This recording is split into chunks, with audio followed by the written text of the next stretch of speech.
Okay, classification on the basis of number of members. On the basis of number of members, actually three classifications are there. One is private company, one public company, and one person company. Private company എന്ന് വെച്ചാൽ എന്താണെന്ന് ചോദിച്ചാൽ any two persons can start a company and the maximum എന്ന് പറയുന്ന ഒരു 200 persons, not more than 200. പിന്നെ transfer of shares is restricted. Okay, it restricts the right to transfer unless until some rules are said in the articles of association. They can do it. പിന്നെ it prohibits any invitation to the public. Public-ലേക്ക് invitation to subscribe securities-ന് വേണ്ടി public company ഇടുന്നത് പോലെ private കമ്പനിക്ക് വരിക, എൻ്റെ shares available ആണ്, നിങ്ങൾക്ക് വന്ന് എടുക്കാം എന്നൊന്നും പറഞ്ഞ് നോട്ടിഫൈ ചെയ്യാനോ പുറത്തേക്ക് ഇൻവിറ്റേഷൻ കൊടുക്കാനോ പറ്റില്ല പ്രൈവറ്റിൽ. പിന്നെ the minimum number of members, as I said, is 2 persons in private company, but that doesn't apply in one person company. One person company എന്ന് പറഞ്ഞാൽ ഒരാൾ തുടങ്ങുന്ന കമ്പനിയാണ്. ദാറ്റ് കോൺസെപ്റ്റ് 2013 കൊണ്ടുവന്നത്. One person can start a business എന്നുള്ളത്. It is for the development of the കൺട്രിയാണ് അങ്ങനെ ഒരു തീരുമാനം എടുത്തത്. ഓക്കെ, അതുകൊണ്ട് ഒത്തിരി സ്റ്റാർട്ടപ്സ് ഓൺടർപ്രണേഴ്സ് നിലവിൽ വന്നു in the year from the year 2013. Okay, then next is 2013 act അനുസരിച്ച് the minimum share capital they have kept it as 1 lakh. 1 ലക്ഷം രൂപ മിനിമം ഷെയർ ക്യാപിറ്റൽ വെച്ചാലേ കമ്പനി സ്റ്റാർട്ടപ്പ് ചെയ്യാൻ പറ്റത്തുള്ളൂ എന്നൊരു റൂള് കൊണ്ടുവന്നവർ. ബട്ട് ഗ്രാജുവലി ഇൻ 2015 ആയപ്പോൾ അവർക്ക് മനസ്സിലായി ആ ഒരു ക്രൈറ്റീരിയ നമ്മൾ വെക്കണ്ട, അതിൽ കുറച്ച് ഈസ് കൊണ്ടുവരണം എന്ന് വിചാരിച്ചിട്ട് അവർ അതിൽ കുറച്ച് ചേഞ്ചസ് അമെൻമെൻറ്റ്സ് കൊണ്ടുവന്നു. And what is amendments say, ഇത് ഞാൻ നേരത്തെ എക്സ്പ്ലെയിൻ ചെയ്തതാണ്. Company having A minimum paid up share capital as may be prescribed. So the minimum share capital എത്ര കമ്പനിക്ക് വേണം എന്നുള്ളത് ആസ് മേ ബി പ്രിസ്ക്രൈബ്ഡ് എന്നുള്ള വാക്ക് അവർ കൊടുത്തു. Why they have given such a kind of word over there? Because if they are putting some amount like 1 lakh എന്ന് പറഞ്ഞു കഴിഞ്ഞാൽ you have to put 1 lakh. അതല്ലാതെ അതിലൊരു മാറ്റവും ഇല്ല. ബട്ട് 1 lakh നമ്മൾ അവിടെ പറയുന്നില്ല. ആസ് മേ ബി പ്രിസ്ക്രൈബ് എന്ന് വെച്ചാൽ ടൈം ടു ടൈം അതിനൊരു ചേഞ്ചസ് റൂൾസ് മാറ്റിയാൽ മതി.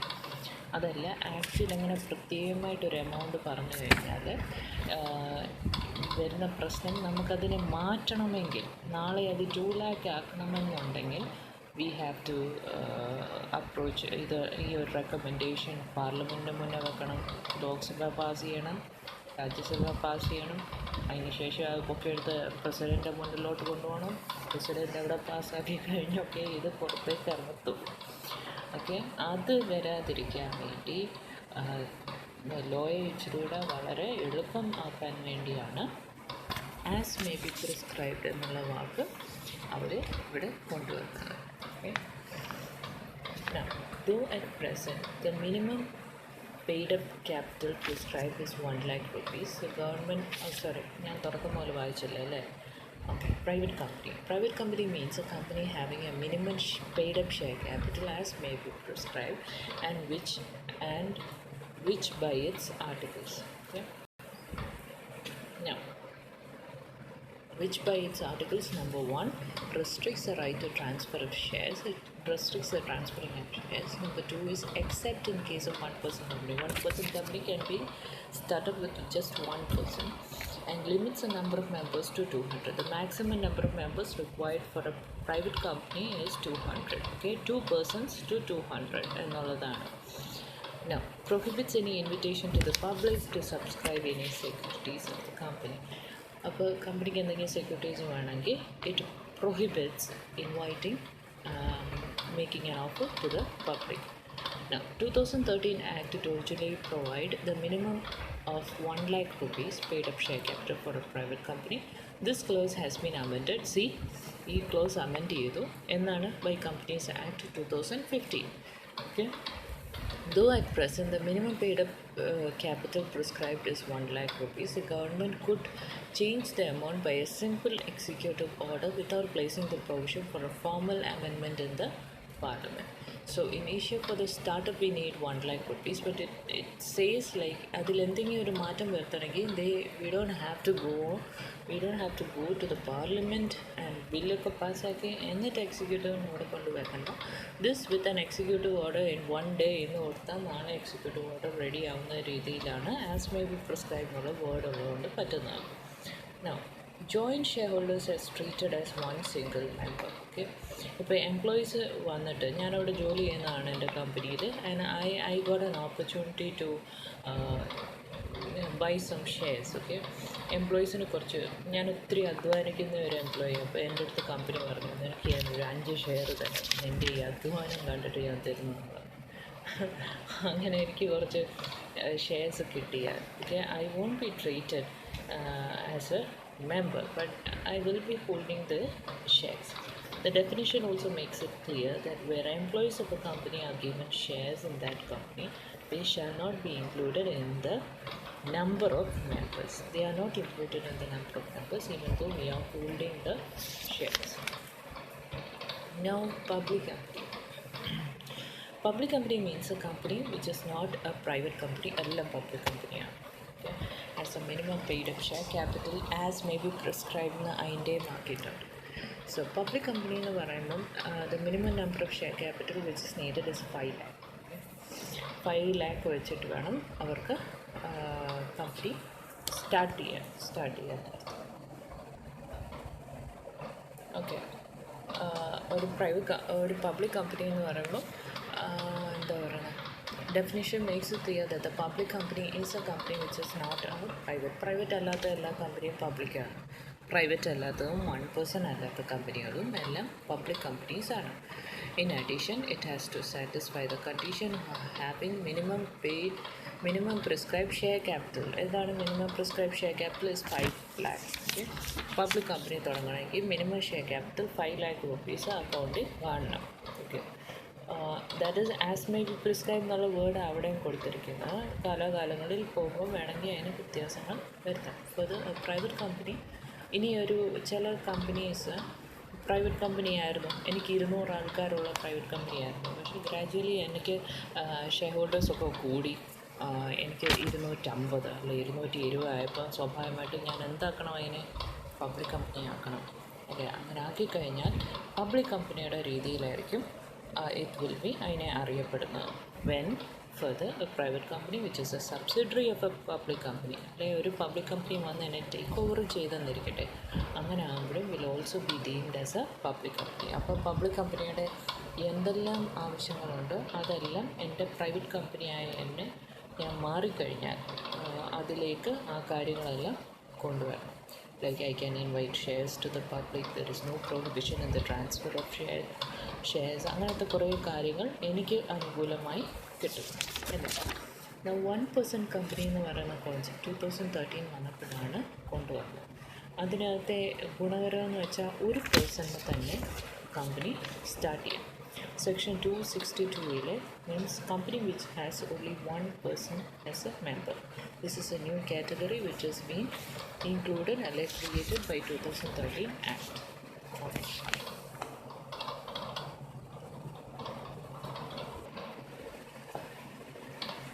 Now, classifications on the basis of ownership. Okay.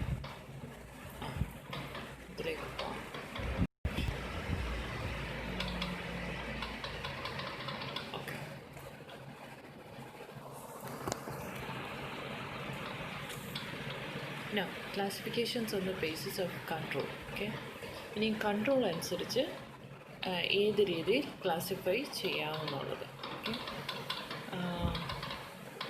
now holding companies ഉണ്ട്, subsidiary companies ഉണ്ട്, associate companies ഉണ്ട്. The 3 types on the basis of control are holding company, subsidiary company and associate company. എന്താണ് holding company? For example എനിക്കൊരു കമ്പനിയുണ്ട്, ലവി എന്ന് പറയുന്ന company. അത് വളരെ വളർന്ന് വലുതായി ഒത്തിരി എന്താ പറയുന്നത് ഏരിയാസ് കവർ ചെയ്യുന്നതും എൻ്റെ ഓപ്പറേഷൻസ് വളരെ വലുതാണ്. കേരള അല്ലെ തമിഴ്നാട് അത്രയ്ക്ക് വലുത് പവർഫുള്ളായ കമ്പനിയാണ്. And I have so many subsidiaries also. ഞാൻ തമിഴ്നാട്ടിലോട്ട് ചെന്നാൽ അവിടെ കുറേ ചെറുകിട ചെറിയ കമ്പനികളെ കാണുമ്പോൾ ഞാൻ പറയും എനിക്കിതൊന്നും ശരിക്കും നടത്താൻ പറ്റത്തില്ല, എനിക്കിത് ഞാൻ നടത്തിത്തരാം എന്ന് പറഞ്ഞ് അവരുടെ കുറേ ഷെയർസ് മേടിക്കുവാണെങ്കിൽ okay, majority of the shares അവരുടെ എങ്കിൽ മേടിക്കും, ഒരു 51 ഷെയർ. എന്നിട്ട് ഞാൻ ഹോൾഡിംഗ് കമ്പനിയായി, അവരെന്തായി, അവർ സബ്സിഡറി കമ്പനിയായി. അല്ലെങ്കിൽ അവരുടെ ബോർഡ് ഓഫ് ഡയറക്ടേഴ്സിനെ എല്ലാം ഞാൻ സ്വന്തമാക്കുവാണെങ്കിൽ, അല്ലെങ്കിൽ ആ ബോർഡ് ഓഫ് ഡയറക്ടേഴ്സിനെ എല്ലാം പിരിച്ചു വിട്ടിട്ട് ഞാൻ എൻ്റെ ആൾക്കാരെ അവിടെ കയറ്റിയിരുത്തുവാണെങ്കിൽ, they are my subsidiary companies. ഇനി ഞാൻ തമിഴ്നാട്ടിൽ അല്ലെങ്കിൽ കേരളത്തിൽ തിരുവനന്തപുരത്തൊരു കമ്പനിയുണ്ട്, ആ കമ്പനി നന്നായിട്ട് ഒരുമാതിരി പോകുന്ന കമ്പനിയായിരുന്നു, സ്റ്റിൽ അവരുടെ ഷെയർസൊക്കെ മേടിച്ചു, അല്ലെങ്കിൽ അവരുടെ തലയിൽ കയറിയിരുന്ന അവരെ ഞാൻ സബ്സിഡറി കൈയടക്കി എന്നിരിക്കട്ടെ. അവരുടെ അടിയിൽ അവരിങ്ങനെയൊക്കെ ചെയ്ത് ഇങ്ങനെ സൂചിച്ച് ഇങ്ങനെ വരുന്ന ആൾക്കാരാണെങ്കിൽ അവരുടെ അടിയിൽ കുറച്ച് സബ്സിഡറി ഉണ്ടെങ്കിൽ തന്നെയും they also turn as my subsidiary. അവരിങ്ങനെ മുകളിലോട്ട് നോക്കുമ്പോൾ തിരുവനന്തപുരത്തെ കമ്പനി മാത്രമേ ഉണ്ടായിരുന്നുള്ളൂ.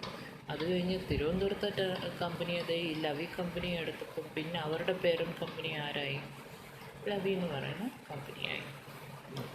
അതാണ് ഹോൾഡിംഗ് ആൻഡ് സബ്സിഡറി കമ്പനി എന്ന് വെച്ചാൽ. The one which holds the shares, majority of the shares, or the composition of board of directors of another company. ഇതിലേതെങ്കിലും വന്നാൽ മതി, we are considered as a holding company and they are considered as a subsidiary company. If we are holding, subsidiary of subsidiary is considered as നമ്മൾ ഹോൾഡിങ്ങും അവർ സബ്സിഡിയുമായിട്ടാണ്. എൻ്റെ കമ്പനിയുടെ share A എന്ന് പറയുന്ന ആളാണ് വന്ന് എടുത്തിരിക്കുന്നത്, പിന്നെ അങ്ങനെ ലവി എന്ന് പറയുന്നത് നീ ആവുന്നതെന്ന് ചോദിക്കാൻ പറ്റത്തില്ല. ലവി എടുത്തെങ്കിൽ ലവിയുടെ അടിയിൽ തന്നെ ഈ സബ്സിഡറി ഓഫ് സബ്സിഡറി വരും. ഇതാണ് ഈ പേജിലെല്ലാം മൊത്തമായി. ഇനി അസോസിയേറ്റ് കമ്പനി എന്ന് പറഞ്ഞൊരു കോൺസെപ്റ്റാണ്. അതെന്ന് പറയുന്നത് ഇപ്പോൾ ജോയിൻറ്റ് വെഞ്ചറിന് വേണ്ടി കമ്പനി ഒന്നിക്കുന്നു. ലവിയുടെ കമ്പനി ഒരു റോഡ് പണി എന്നും പറയുന്ന കോൺട്രാക്റ്റ് എനിക്ക് കിട്ടിയെന്നിരിക്കട്ടെ.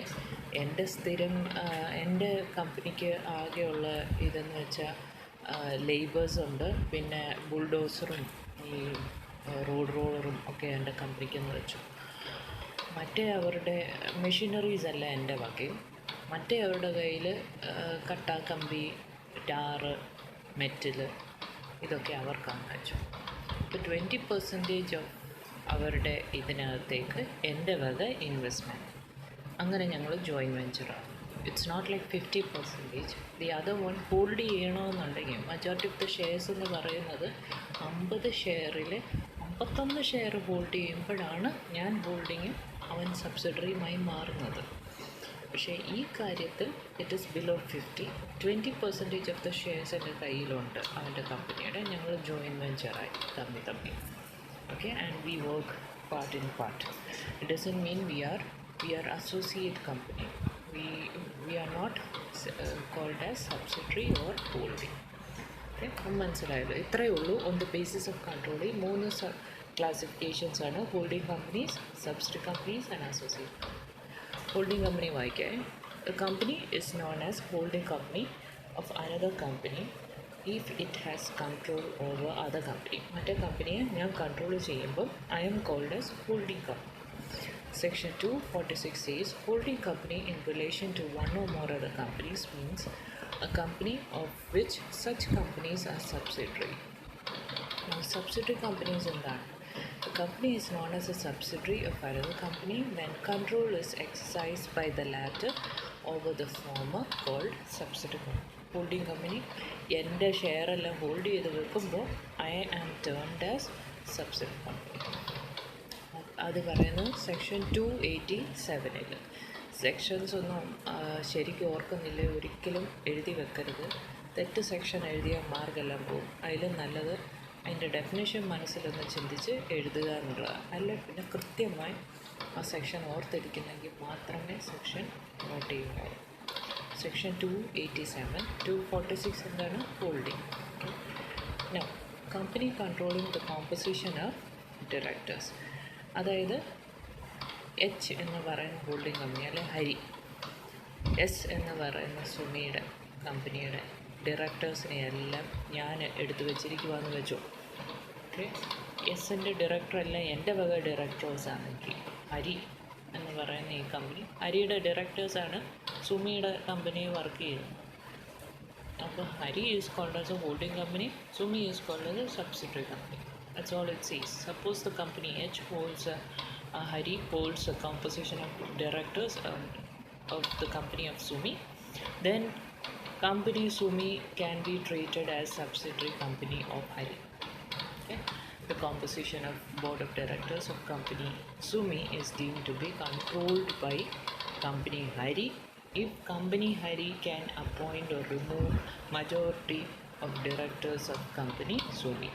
കമ്പനി സുമിയിലുള്ള കുറച്ച് ഡയറക്ടേഴ്സ് ഉണ്ടെങ്കിൽ ആ ഡയറക്ടേഴ്സിനെ പിരിച്ചു വിടാനും പുതിയതിനെ കയറ്റിയിരുത്താനുമുള്ള കഴിവ് ഹരി എന്ന് പറയുന്ന കമ്പനിക്കുണ്ടെങ്കിൽ Hari is called as a holding company, Sumi is called as a subsidiary company. ഇനി holding of majority of shares, എൻ്റെ 100 ഷെയറുകളിൽ 51 ഷെയറും ഹരിയുടെ കയ്യിലാണെങ്കിൽ I am termed as subsidiary of Hari company. മനസ്സിലായി? where the company H holds more than half of the total share either at its own or together with one or more of its subsidiaries, company S will be treated as subsidiary of company H. In a subsidiary company is a company subsidiary of another subsidiary. അതാണ് ഞാൻ പറഞ്ഞത്. ഞാൻ ചെന്നൊരു company, Hari എന്ന് പറയുന്ന കമ്പനിയെ ലവി എന്ന് പറയുന്ന company take over ചെയ്യുക. ഹരിയുടെ അടിയിൽ സുമി എന്ന് പറയുന്ന കമ്പനി കിടപ്പുണ്ട്, സബ്സിഡറി ആയിട്ട്. ഓൾറെഡി ഹരി ഹോൾഡിംഗ് കമ്പനിയും സുമി സബ്സിഡറിയുമായിട്ട് ഇങ്ങനെ തുടർന്നുകൊണ്ടിരിക്കുമ്പോഴാണ് വലിയ ആളായ ഞാൻ വന്നിട്ട് ഹരിയുടെ കമ്പനിയുടെ ഷെയർ എല്ലാം കൂടെ എടുക്കുന്നു. അപ്പോൾ Hari is termed as a subsidiary of my company. Also Sumi is also termed as a subsidiary of my company because സബ്സിഡറിയുടെ സബ്സിഡറിയാണ് സുമി. എൻ്റെ സബ്സിഡറി ഹരി എന്ന് പറയുന്ന കമ്പനിയുടെ സബ്സിഡറിയാണ് സുമി എന്ന് പറയുന്ന കമ്പനി. അപ്പോൾ അതെല്ലാം എൻ്റെ സബ്സിഡറി ആയിട്ട് കൺസിഡർ ചെയ്യും. അതായി ഈ എക്സ്പ്ലനേഷൻ പറയണം. It means that where company S എന്ന് പറയുന്ന Sumi is a subsidiary of another company, say company Hari. Suppose Hari is itself a subsidiary of company H. Hari ലവി കമ്പനിയുടെ സബ്സിഡറി ആണ് എന്നുണ്ടെങ്കിൽ സുമി കമ്പനിയും becomes a subsidiary of Lavi company. മനസ്സിലായല്ലോ? എന്തെങ്കിലും സംശയം ഉണ്ടോ? ഇതെല്ലാം ചോദിക്കണം കേട്ടോ, ഞാൻ ഓൺലൈനിൽ പറഞ്ഞു. Now associate company. Now associate company എന്ന് വെച്ചാൽ ഇൻ റിലേഷൻ ഞാൻ പറഞ്ഞ പോലെ ജോയിൻറ്റ് വെഞ്ചർ കമ്പനീസിൽ എൻ്റെ വക മെഷീനറി ഞാൻ പ്രൊവൈഡ് ചെയ്യുന്നു, അവരുടെ വക മെറ്റലും ടാറും എല്ലാം അവരാന്ന് വെച്ചു. Associate company in relation to another company means a company in which that other company has a significant influence but which is not a subsidiary company of a company having such influence and includes a joint venture company. It's a joint venture company. I don't have shares of that company. 20% of the shares കാണും അങ്ങോട്ടും ഇങ്ങോട്ടും. Okay, ഒന്നെങ്കിൽ അങ്ങോട്ട് അല്ലെങ്കിൽ ഇങ്ങോട്ട് 20% of the shares hold ചെയ്താൽ it is called as a associate company. അത് ഇതിനകത്ത് എഴുതിയിട്ടില്ല, but you just jot it down. 20% of the shares hold ചെയ്യുമ്പോൾ they are termed as a joint venture company. They work part and part, okay, jointly. Explanation to this section clarifies the expression significant influence. Significant influence on a company. It means control of the at least 20%. It's written here. 20% of the total share capital or business decisions under an agreement. അതല്ല എന്നുണ്ടെങ്കിൽ 20% എന്നൊരു criteria ഇല്ല എന്നുണ്ടെങ്കിൽ എന്തെങ്കിലും ഒരു business agreement അവർ തമ്മിൽ വെക്കുന്നു. ലവയുടെ machinery മാത്രമേ ഞാൻ ഈ പ്രൊജക്റ്റിൽ ഉപയോഗിക്കൂ എന്ന് പറഞ്ഞു കഴിഞ്ഞാൽ അങ്ങനെ. ഓക്കെ, അപ്പോൾ അത് കഴിഞ്ഞു. On the basis of size. Okay, that is small company. Then what is it? Yeah, small company. Small company is defined as a company other than public company. Public company അല്ലാത്ത ഒരു കമ്പനിക്കാണ് small company എന്ന് പറയുന്നത്. Paid up share capital of which does not exceed 50 lakh rupee or such higher amount as may be prescribed എന്നൊരു വാക്ക് ഇവിടെ ഉപയോഗിച്ചിട്ടുണ്ട്. which shall not be more than 5 crores. 5 crores കൂടരുത് എന്നാൽ which does not exceed 50 lakh rupees എന്നുണ്ട് paid up share capital. The turnover of which as per its last profit and loss account does not exceed 2 crores. turnover 2 കോടി കൂടരുത് or such higher amount as may be prescribed shall not be more than 20 crore rupees. As may be prescribed എന്നുള്ള കാര്യം പറഞ്ഞെങ്കിലും 20 crore കൂടുവാണെങ്കിൽ small company എന്നുള്ള ചായയൊക്കെ മാറും big കമ്പനിയാവും.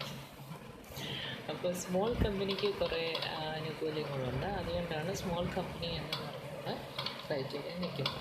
Provided that nothing in this clause shall apply to, ഇത് apply ചെയ്യാത്ത ഭാഗങ്ങളാണ് holding and subsidiary company registered under section 8, a company or a body corporate governed by special act പ്രകാരം LIC, RBI അങ്ങനെയൊക്കെ ഉള്ള ഇതിൽ വരുന്ന കമ്പനികളാണെങ്കിൽ അതിൽ പെടുകയില്ല എന്നുണ്ട്.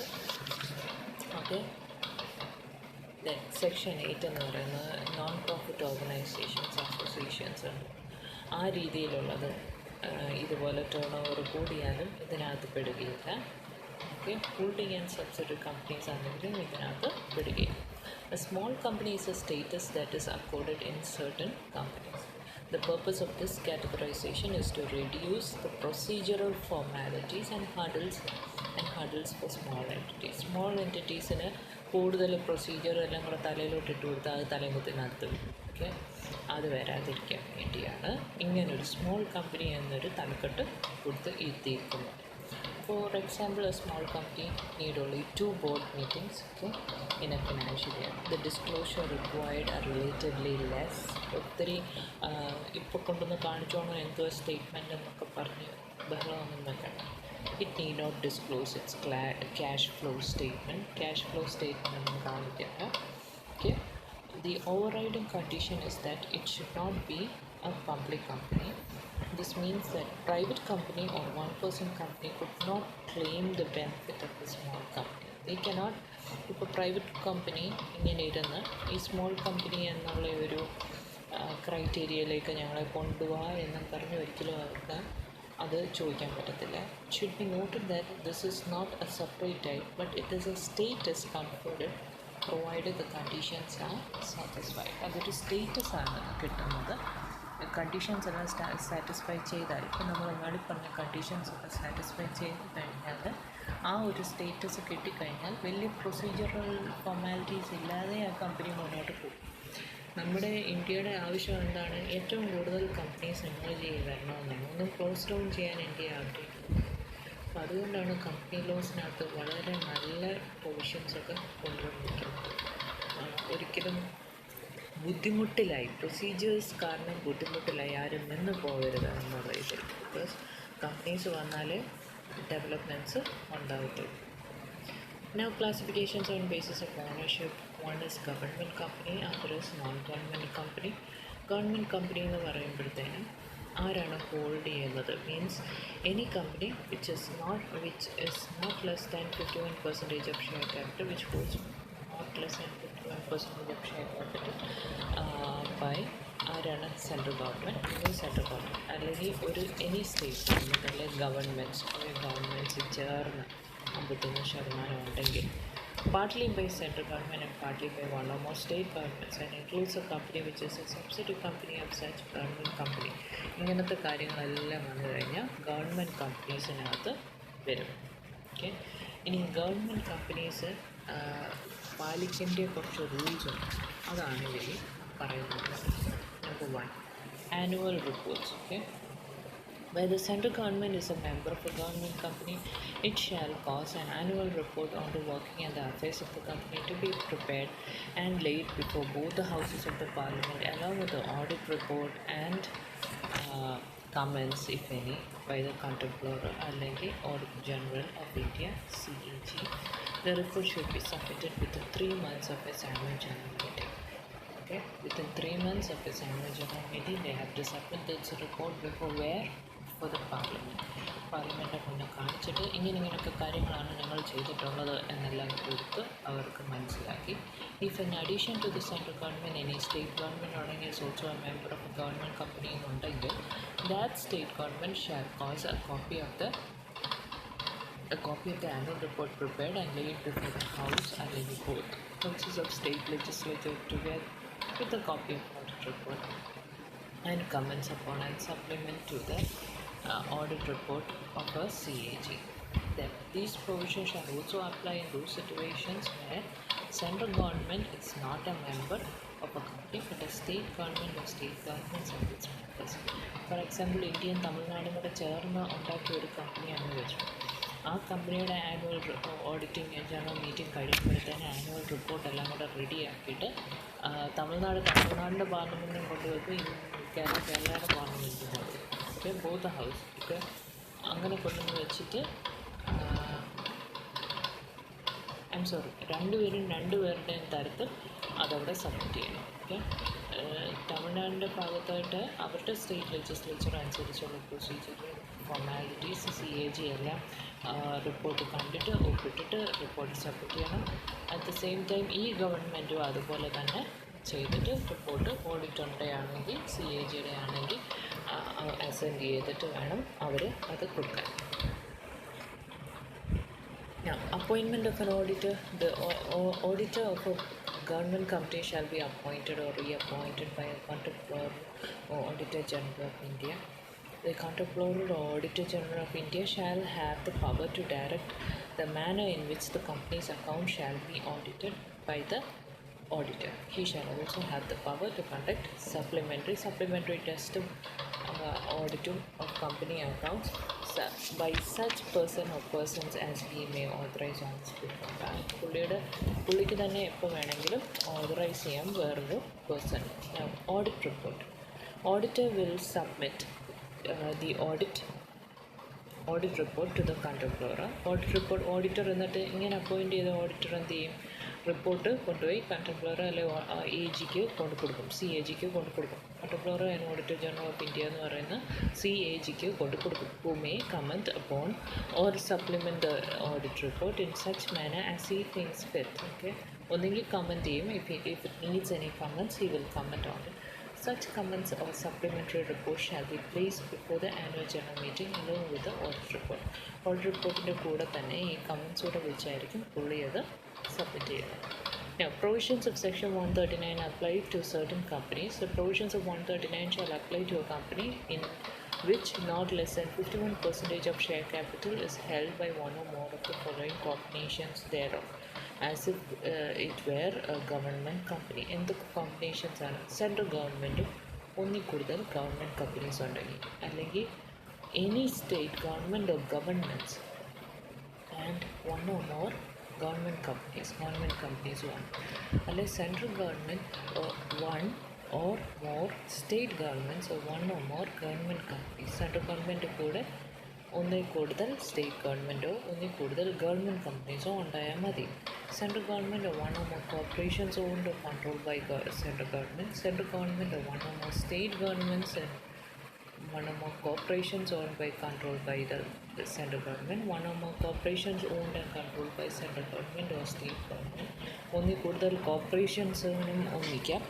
More than one government company, ഒരു ഗവൺമെൻറ് കമ്പനിയെക്കാളും ഒന്നിൽ കൂടുതൽ ഗവൺമെൻറ് കമ്പനി യോജിക്കുകയാണെങ്കിൽ അങ്ങനെയുള്ള കാര്യങ്ങളിലും ഈ ഗവൺമെൻറ് കമ്പനീസിൻ്റെ സർവ്വ കാര്യങ്ങളും അതിനകത്ത് വരും. അതായത് ആനുവൽ ജനറൽ മീറ്റിങ്ങിന് മുൻപായിട്ട് റിപ്പോർട്ട്സ് എല്ലാം തയ്യാറാക്കി CAGക്ക് കൺട്രോളറെ ഓഡിറ്റർ ജനറലിനെ കൊണ്ട് കൊടുക്കുന്നു.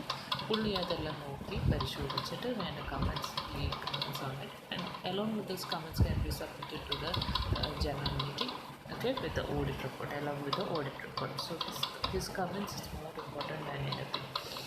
അപ്പോൾ ഓഡിറ്ററിനെ അപ്പോയിൻറ്റ് ചെയ്യുന്നത് it can be upon on his behalf. He can authorize any person. Okay, അങ്ങനെ അത് കഴിഞ്ഞ് ഇനി foreign company associations of non profit act class വരുന്നത് ലീഗൽ അസോസിയേഷൻ പ്രൊഡ്യൂസർ കമ്പനീസ്